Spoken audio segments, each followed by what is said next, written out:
Welcome to King Silk Art. This is truly some of the most spectacular art that man has to offer. What you're seeing is this is all silk embroidered, and it comes from a province in China called Suzhou. And this art has been being done for over 2,000 years. There are families that were put there by the emperor to embroider his robes. What they do is they'll take all the silkworms, they put them in these baskets and feed them on mulberry leaves. Once the silkworms have matured, they spin into a cocoon. And here's an example of a cocoon stage. The cocoon itself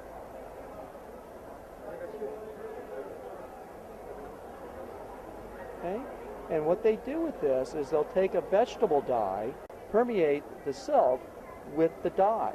So what you're looking at is an organic to an organic.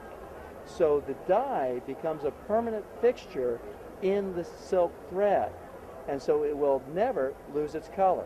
They can get about 2,000 feet out of one cocoon of that very, very fine fiber. This is thinner than a human hair. They'll then take this and literally just start stitching it. As part of it, the first thing they'll do is they'll split the thread down to a specific count of the thread itself. The thread starts with a total of 16 strands. Depending upon the quality of the piece, they will determine how many strands they use to actually do the work.